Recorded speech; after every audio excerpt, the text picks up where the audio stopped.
According to the theory of evolution, the origin and development of the universe and all its systems can be explained solely on the basis of time, chance, and continuing processes. All living things have arisen from a single-celled organism. A second and opposing worldview is the concept of creation. According to the theory of creation, everything in the universe has come into being through the design, purpose, and deliberate acts of a supernatural creator. That means this creator created the universe, the earth, and all life on earth, including all types of plants and animals, as well as humans.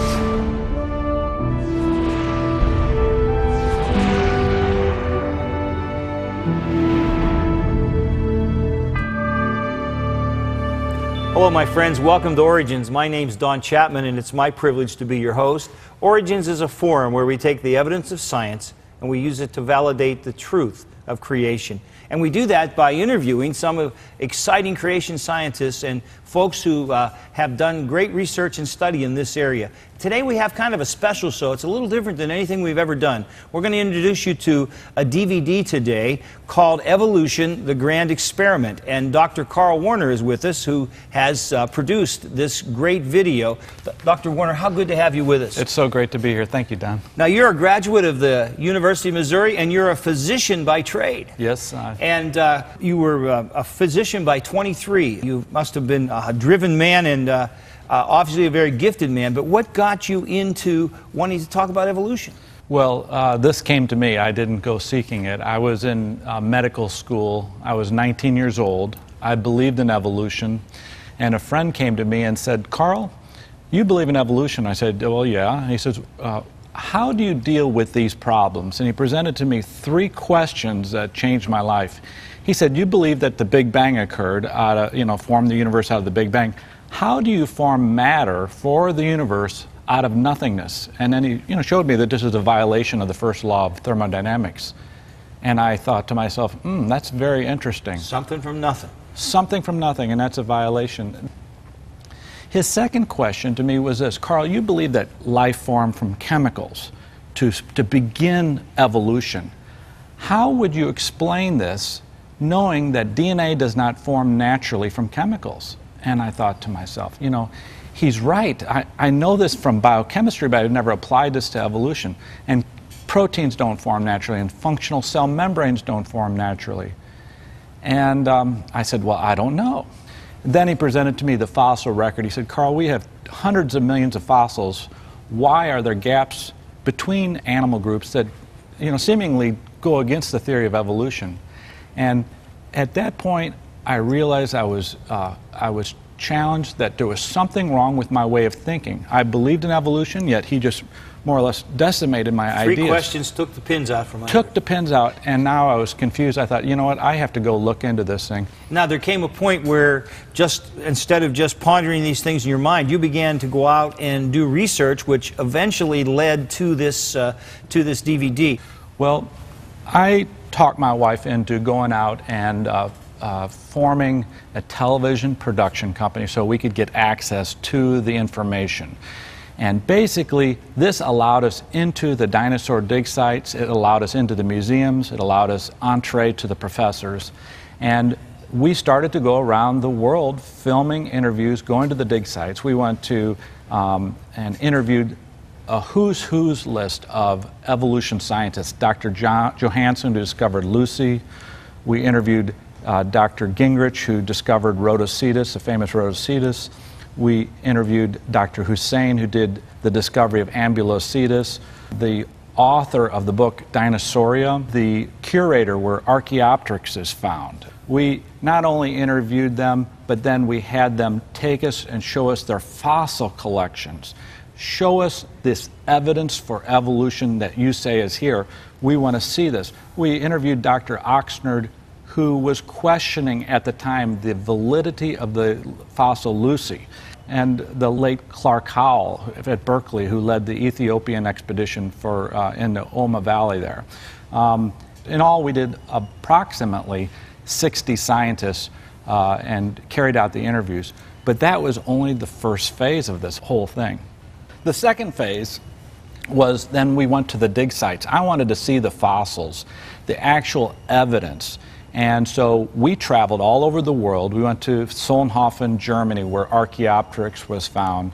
And we went to the Iguanodon dig site in Belgium, where they had found the 29 dinosaurs in the coal mine. And we went to Dinosaur Provincial Park, where they had found 10,000 dinosaurs.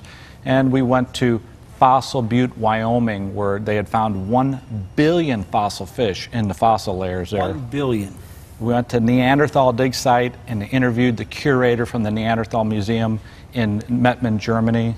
We went to Petrified Forest, where the 10,000 acres of petrified trees are. We went to the Badlands, where fossils are found there. We went to Agate Springs in western United States. Went to Thermopolis, where 200,000 dinosaur bones were found. We went to the Messel dig site in Germany, where 600 bats were found fossilized. Dinosaur National Monument. We went to Myget Moor. It becomes, you know, after a while, the list is so long, and it becomes overwhelming, the amount of information that we collected.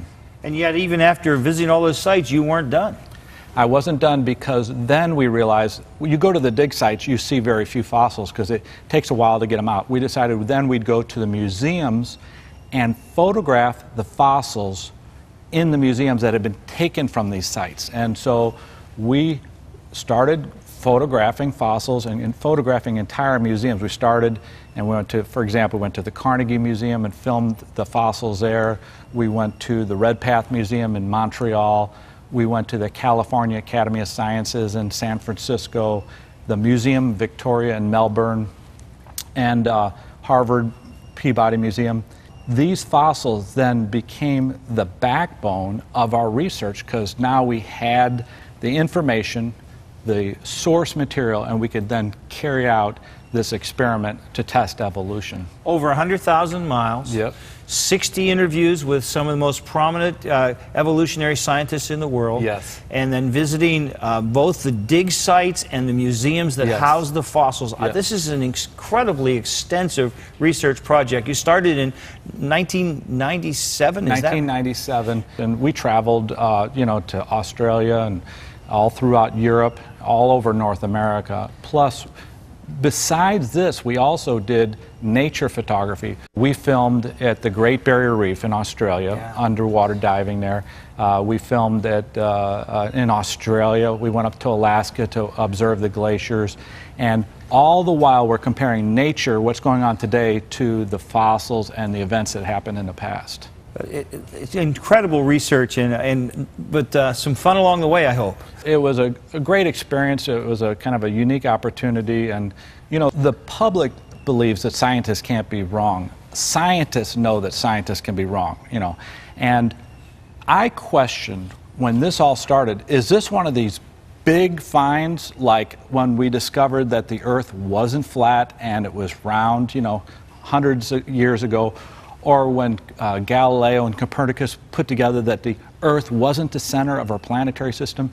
Is this one of those big blunders that I've stumbled upon, that the whole paradigm is going to have to shift because evolution doesn't work out, or do I just not understand it? Knowing this, that scientists can make blunders, I then pursued, I had the openness to pursue this, because I tell you what, scientists have been wrong in the past about big things. Prior to Charles Darwin, scientists had some rather strange ideas concerning how life began. They believed that living organisms came into being rapidly and spontaneously over a period of just a few weeks. The scientific community believed in spontaneous generation for 2,000 years. And it is a stark reminder that even a majority of scientists can be wrong. In his classic 17th century description of spontaneous generation, scientist Jan Baptist von Helmont suggested that mice came from dirty underwear. Wanneer je een stuk gedragen ondergoed, if you put a piece of sweaty underwear in an open-mouthed jar, together with a piece of wheat, after 21 days the ferment coming out of the underwear changed the wheat into mice. But what is even more amazing, is that the mice are not small or aborted mice, but adult mice emerge. Another evidence offered for spontaneous generation was the rotting meat experiment. 17th century scientists observed that if meat was placed in an open jar, maggots formed on the meat weeks later. They conjectured that life, in the form of maggots, arose spontaneously from rotting meat. But in 1668, Francesco Redi, an Italian physician and scientist, overturned this idea. He suggested this proof of spontaneous generation was nothing more than contamination of the meat by flies. When flies landed on the rotting meat, they laid their eggs. Over time, these eggs grew into maggots. Later, the maggots changed into flies. When scientist Redi prevented flies from landing on the meat with a piece of cheesecloth, maggots never formed. A third evidence for spontaneous generation was the 19th century pond water experiment. Scientists took pond water, boiled it, and poured it into an open jar. After a few weeks, the sterilized water was now teeming with bacteria. Soon the water became cloudy. Scientists suggested this was proof of spontaneous generation, that bacteria arose spontaneously from the sterile water. They scoffed at anyone who dared to question their conclusions. In 1859, spontaneous generation was finally rejected after the French Academy of Sciences held a contest to see if anyone could definitively prove or disprove the theory. Scientist Louis Pasteur stepped forward. Pasteur theorized that cloudy water did not represent spontaneous generation, rather contamination. He suggested that bacteria in the air seeded the water in the jar. To prove this, he sterilized water in an S-shaped glass. The opened end of the glass pointed upward and allowed air in, but bacteria could only settle in the neck and were prevented from reaching the water. After months of waiting, the liquid in the flask never became cloudy. With this experiment, Pasteur disproved spontaneous generation once and for all, and this first scientific natural explanation for the origin of life collapsed. Today we can learn from the failures of the past. A scientific idea, theory, or law may be believed for thousands of years by a majority of scientists, only to be proven wrong. All scientific theories and laws should be open to scrutiny, even the theory of evolution. It's not science unless you can question and falsify it. Unless you can say this is false, this is wrong, it's not science. You know, scientists are just as much prone to holding on to old ideas as anyone else, and many of them are very conservative. But there's always a chance with new evidence that we may find that there's a fundamental error in our thinking. You know, no scientist ever says never, and no good scientist ever says always. It comes down to what you bring to the questions to begin with.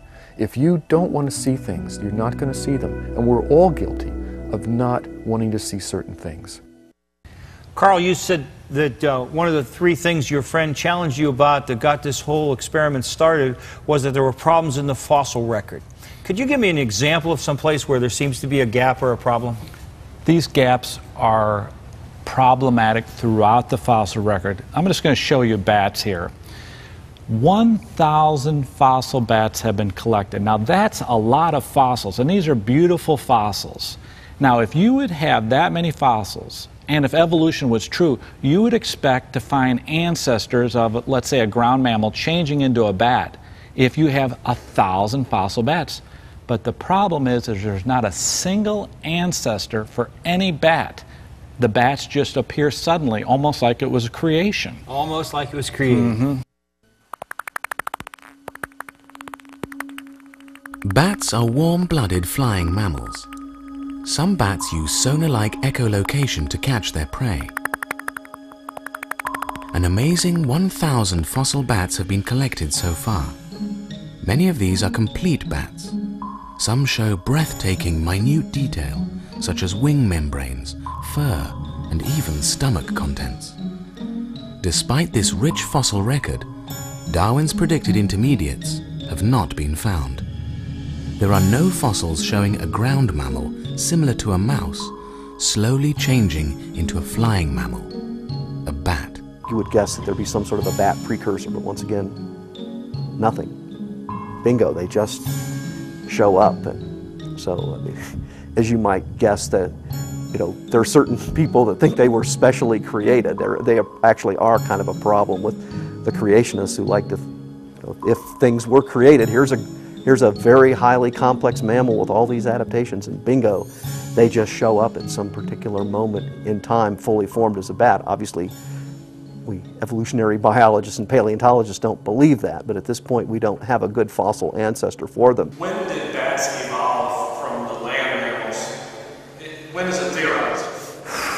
That's also, that must have happened also in the lowest tertiary, but we have no evidence for this evolution. Also, the bats appear perfectly developed.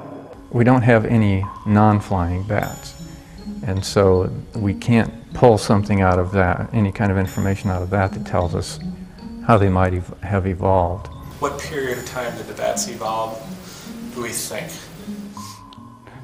We have no fossil records of bats during the Cretaceous period, and this means that we are only depending on speculation when it started and what happened in that time. Of course, when we have the oldest bats like Icaronicterus, they were completely developed in their morphology and their flight apparatus, and also the messel bats were completely developed. So we can only speculate. Opponents of evolution have seized on this lack of evolutionary intermediates in the fossil record. They ask, how many more bats would have to be collected before one declares the absence of ancestors a reality? For them, the fossil evidence of bats clearly speaks against evolution. Wow, that's fascinating. Now, bats aren't the only animal where we have a problem finding ancestors or transitional forms, isn't it? That's also true with fish. Fish are yet another example. In fact, the whole fossil record is the same pattern. Let me tell you about fish. They have collected 500,000 fossil fish. 500,000. That's an awful lot of fossils. They've collected 100 million invertebrates, animals without backbones, but they can't connect the invertebrates to fish. The fish just suddenly appear. Scientist John Long is one of Australia's most eminent paleontologists and is the head of science at the prestigious Museum Victoria in Melbourne. He has studied fossil fish for years.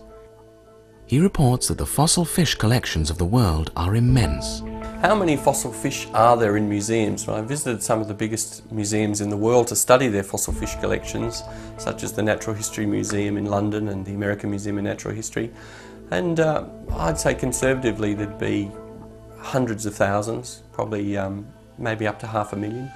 Although fish have the most abundant fossil record of all the vertebrates, there are no fossils showing invertebrates, such as jellyfish or starfish, slowly changing into fish. Nor do the fossils show the formation of a spinal cord over time, as Darwin predicted. There's a lot of debate over the origins and diversity of the first jawed fishes, the gnathostomes as we call them. That's still one of the great mysteries and problems to be solved in vertebrate evolution.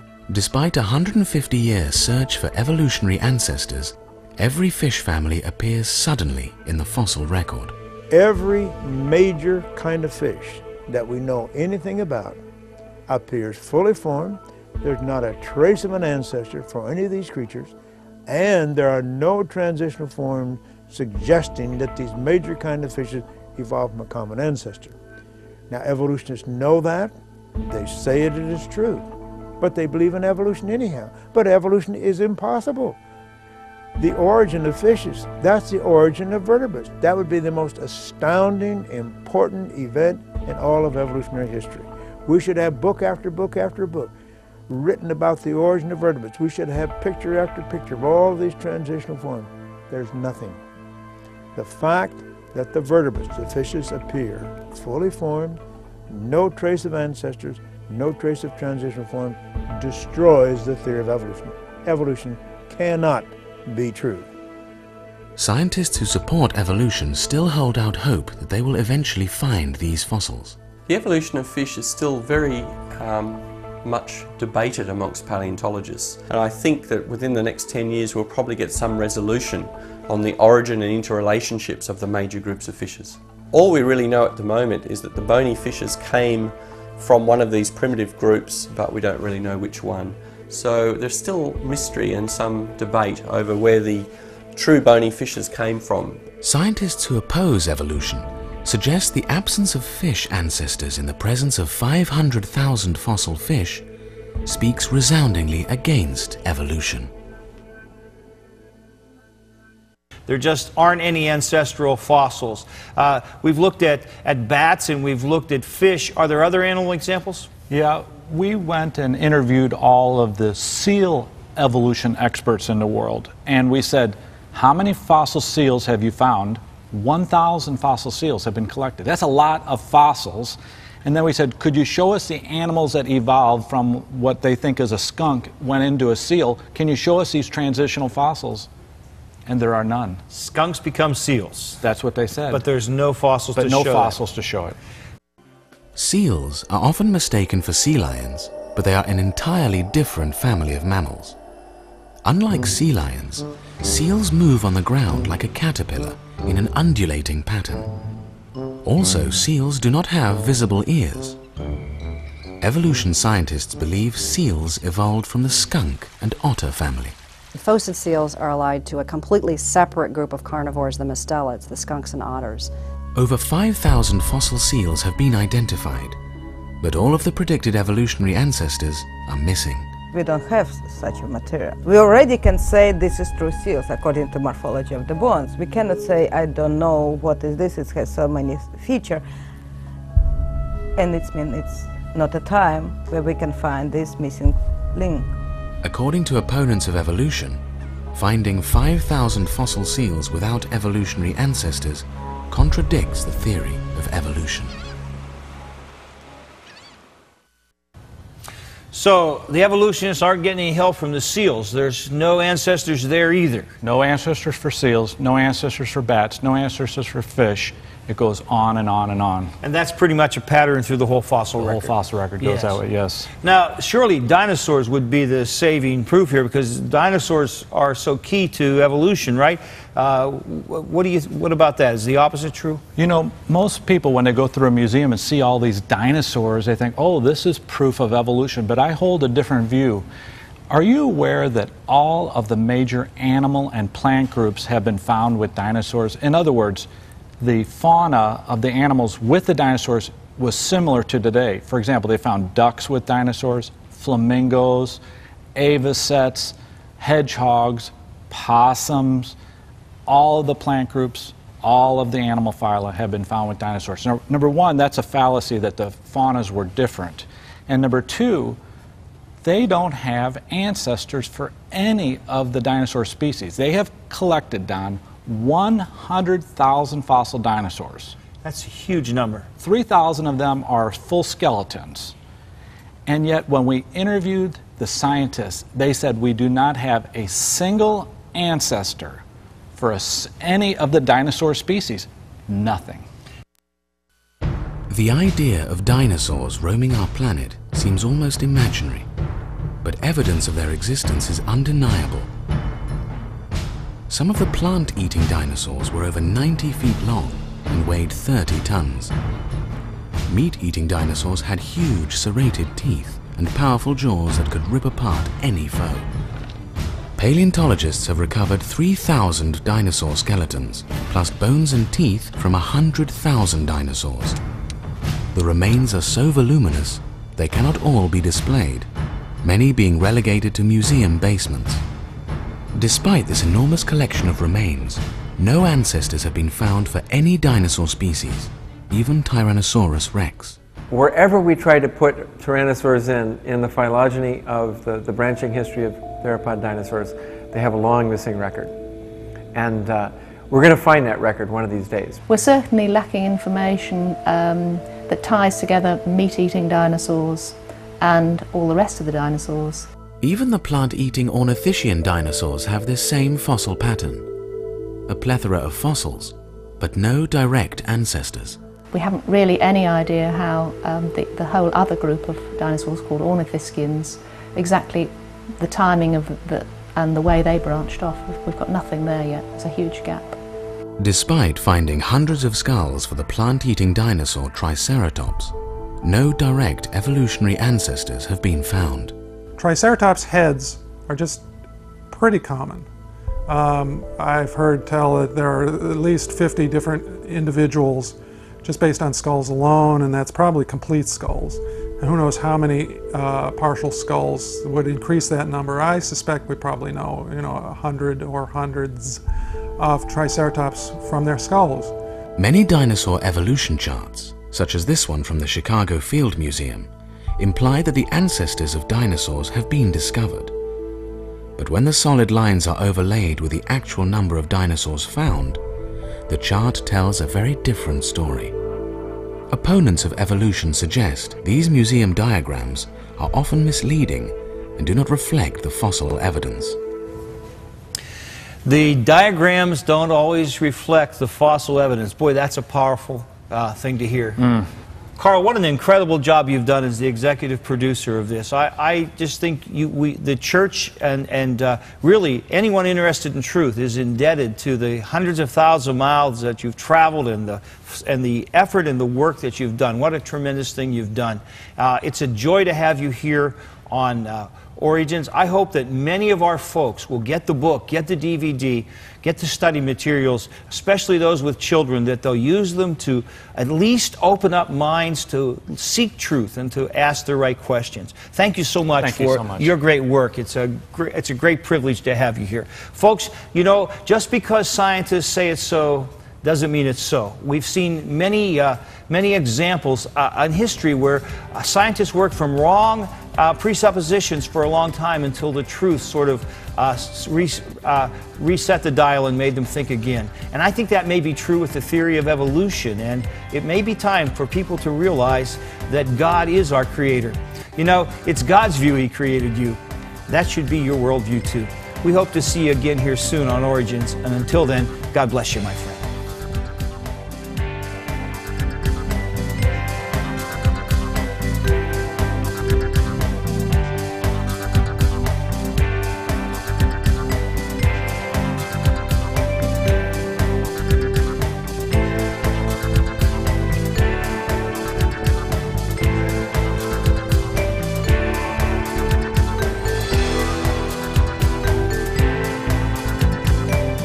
Thank you for watching this edition of Origins. If you'd like a copy of the PowerPoint information presented today, you can download a PDF file of program number 1007 from our website at www.originstv.org. Or for a DVD of this series, send a $12 donation to cover shipping and handling and write to Origins, program number 1007, Cornerstone Television, Wall, Pennsylvania 15148. Origins is made possible by the faithful prayers and the financial support of you, our Cornerstone Television family.